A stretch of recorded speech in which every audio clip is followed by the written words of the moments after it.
तक आप समझे होंगे। नेक्स्ट क्वेश्चन है कांच का पर्यायवाची शब्द है। देखो कांच एक शब्द है, उसका पर्यायवाची शब्द क्या होगा? ऑप्शन नंबर ए शीशा, देन बी है शीशा, देन सी है शीशा, देन शीपा। देखो शीशा लिखने का तरीका क्या है ये आपको जो है वहाँ पे मतलब आपको पता होना चाहिए।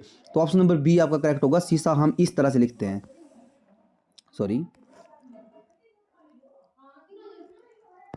इस तरह से लिखा जाएगा, ठीक है।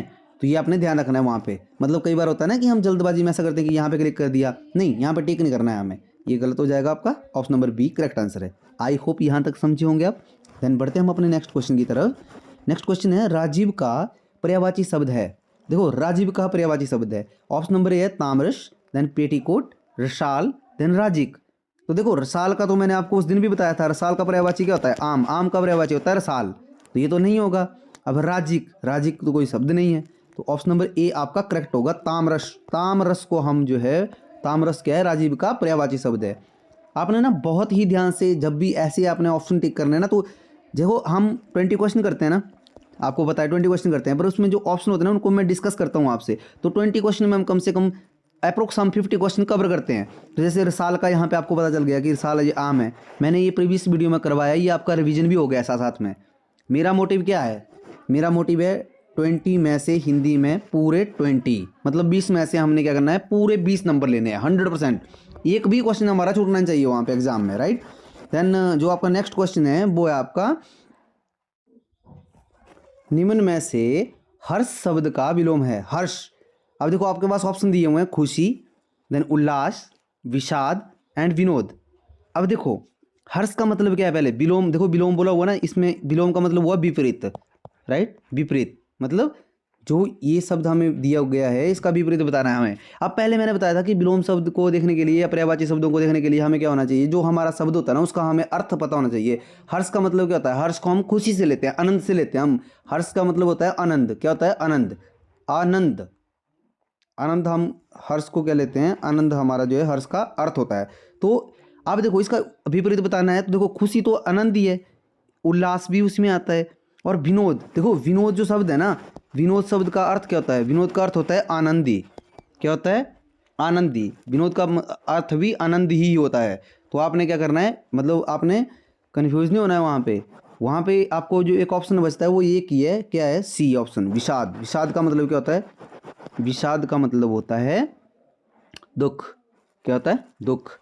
तो ये आपका करेक्ट आंसर हो जाएगा। आई होप आप समझे होंगे। देखो अगर आपको मीनिंग पता है ना तो आपने ना आप एलिमिनेट कर सकते हो। जो आपके 4 ऑप्शन होते हैं ना, जैसे 4 ऑप्शन दिए हुए हैं आपको, तो 4 ऑप्शन में से आप 3 ऑप्शन एलिमिनेट कर सकते हो आराम से। जो चौथा कोई बचता है वो आपका आंसर हो जाएगा। होप आप समझे होंगे। देन बढ़ते हैं हम अपने नेक्स्ट क्वेश्चन की तरफ। नेक्स्ट क्वेश्चन है इनमें से सही विलोम शब्द युग्म का कौन सा है? सही शब्द मतलब सही विलोम शब्द युग्म। देखो सीधा का समानांतर होता है बोलता, ये तो गलत हो जाएगा क्योंकि सीधा को ही हम समानांतर बोलते हैं। समानांतर का क्या मतलब था? समानांतर का मतलब था जैसे ये है और ये, देखो ये जो ये रेखा है इसके समानांतर चल रही है ये रेखा, बिल्कुल ये मिलेंगे नहीं। इनकी जो किनारे, ये जो मतलब रेखा है ना, इनका जो बीच में डिस्टेंस है ये बराबर रहेगा, ये मिलेंगे नहीं कहीं पे भी, ठीक है। जैसे मान लो समुद्र की 2 किनारे, मतलब वो कभी मिलेंगे नहीं, वो चलते रहेंगे। जैसे आदान का प्रदान लिखा हुआ है यहाँ पे, देन प्रदान का विदान लिखा हुआ है, देन समान का बराबर लिखा हुआ है। ये तो बिल्कुल, ये तो समान है, ये तो विलोम तो है ही नहीं, ये तो समानार्थी है, राइट। तो देखो प्रदान का विदान नहीं होगा। देखो आदान का, सही बोला है इसने कि सही, आपने देखना सही, सही युग्म कौन सा है? तो आदान का क्या होता है? आदान का प्रदान होता है। क्या होता है? आदान का प्रदान होता है। ऑप्शन नंबर बी आपका करेक्ट है। सी तो ऐसे ही गलत हो जाना था क्योंकि प्रदान दिया हुआ इसका विदान दिया हुआ, जबकि आदान का अगर प्रदान है तो प्रदान का आदान ही होना था, ये गलत हो जाएगा। इस तरह से भी आपने जो है चीज़ों को समझना है। देखो आपको, आप अगर मॉक टेस्ट कर रहे हो ना, आप मॉक टेस्ट कोई भी चीज़ आप कर रहे हो ना, अपना समय दे रहे हो कहीं पे भी, तो वहाँ पे आपने सिर्फ एक चीज़ को ही नहीं समझना है। आपने जो एक चीज़ के साथ में आपको 3 चीज़ें बताई जा रही है ना, 4 चीज़ें, उन सभी को आपने जो है अपने माइंड में ले जाना है। जो आपके माइंड है उसमें आप ये सारी चीज़ें होनी चाहिए, तब मज़ा है, राइट। देन नेक्स्ट जो हमारा क्वेश्चन है हमारे पास, जिसे किसी चीज़ की लालसा ना हो, वाक्य के लिए एक शब्द बताना है कि जिसे किसी चीज़ की लालसा ना हो। ऑप्शन नंबर ए है लालची, क्या वो लालची होता है जिसे किसी चीज़ की लालसा नहीं होती है? या निर्मम, निष्काम, देन अनुव्रत। तो इसका करेक्ट जो आंसर होगा ऑप्शन नंबर सी इसका करेक्ट होगा, निष्काम। निष्काम बोलते हैं हम किसको?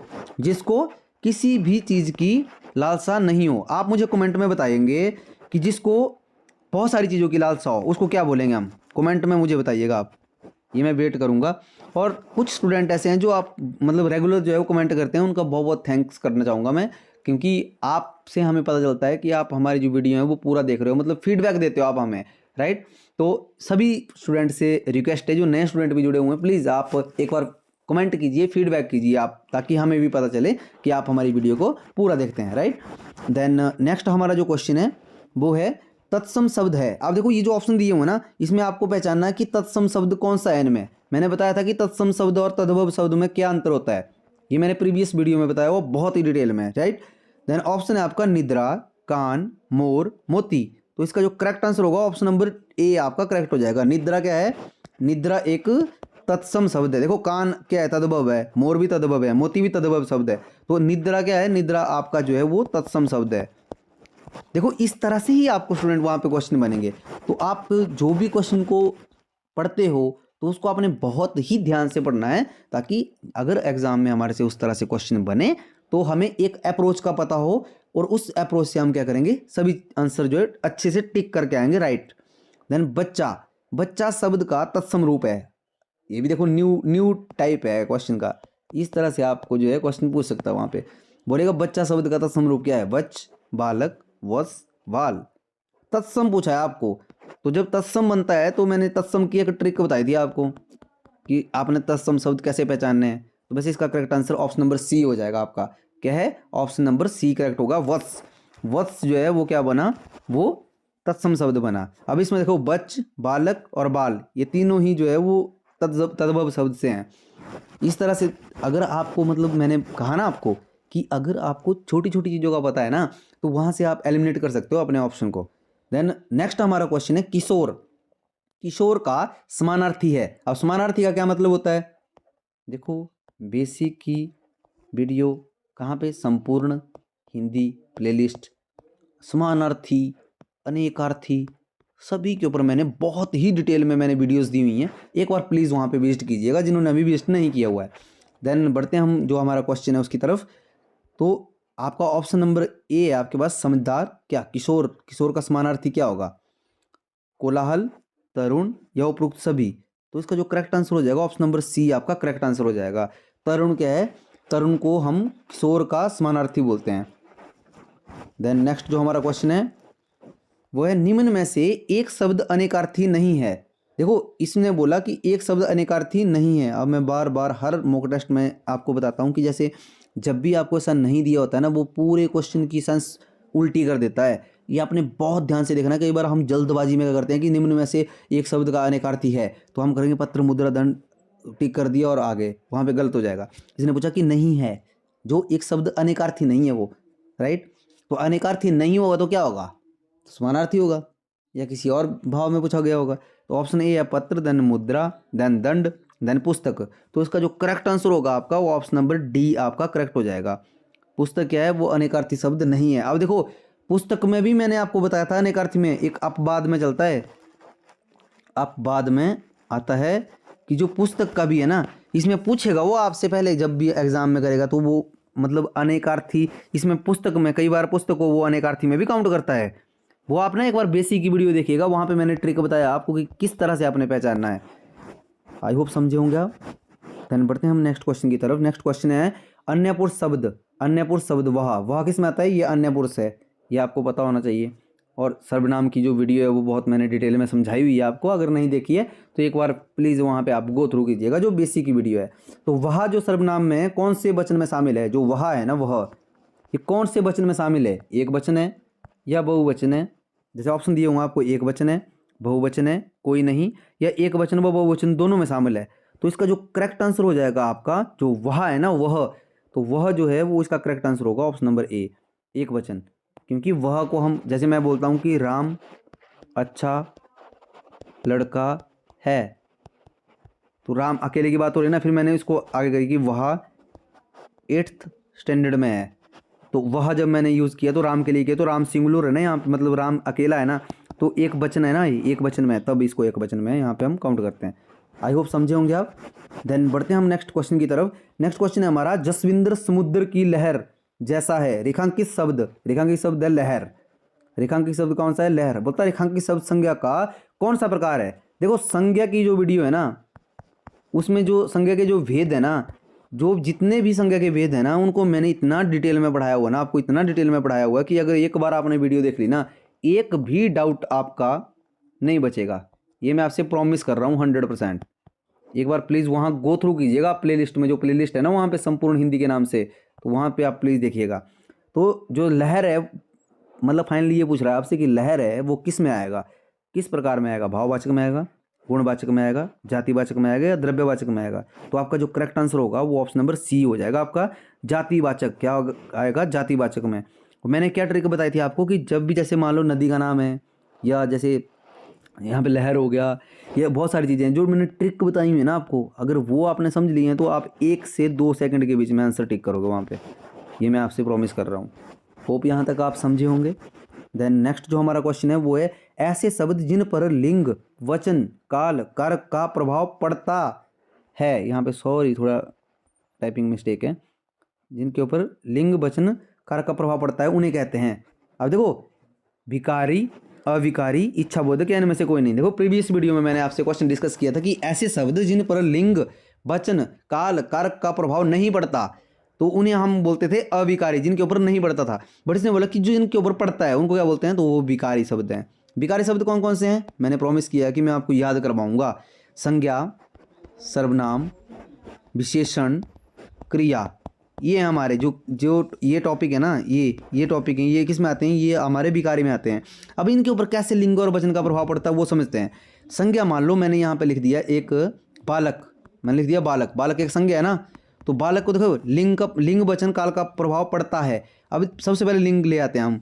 जब इसका लिंग परिवर्तन करेंगे ना हम, तो बालक क्या है? बालक पुल्लिंग है, तो स्त्रीलिंग में इसको क्या होगा? बालिका। बालिका बन जाएगा ना, मतलब हो गया। फिर हम वचन में करते हैं, बालक क्या है?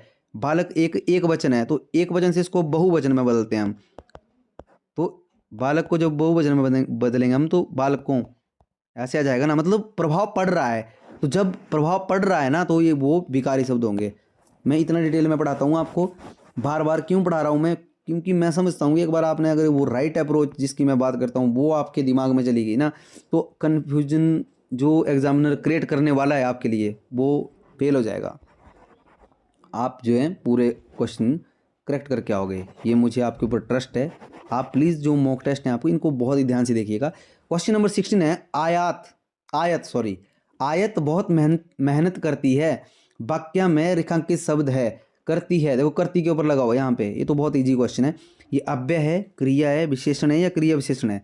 क्या? करती। तो ये आपके लिए होमवर्क में मैं डाल रहा हूँ आपको क्वेश्चन, या आप मुझे कमेंट में बताएंगे। बहुत इजी है, मैंने बहुत ही बार इसको जो इस तरह से आपको डिस्कस किया हुआ आपके साथ। और जो आपको जैसे क्रिया, ये जो क्रिया विशेषण अव्यय, जो आपको क्रिया विशेषण ये दिए हुए ना आपको, जो आपके सिलेबस में हिंदी के, इसी तरह से इसी टाइप में आपके क्वेश्चन बनेंगे वहाँ पे, इसी टाइप में पूछेंगे आपसे क्वेश्चन। तो आप मुझे कमेंट में बताइएगा। देन नेक्स्ट जो हमारा क्वेश्चन है वो है, छाती पर मूंग दलना का सही अर्थ है। ऑप्शन नंबर ए है, पास रहकर सहयोग करना, महंगा होकर सस्ते में मिलना, पास रहकर दुख देना, या छाती पर दाल रगड़ना। तो इसका करेक्ट आंसर होगा ऑप्शन नंबर सी।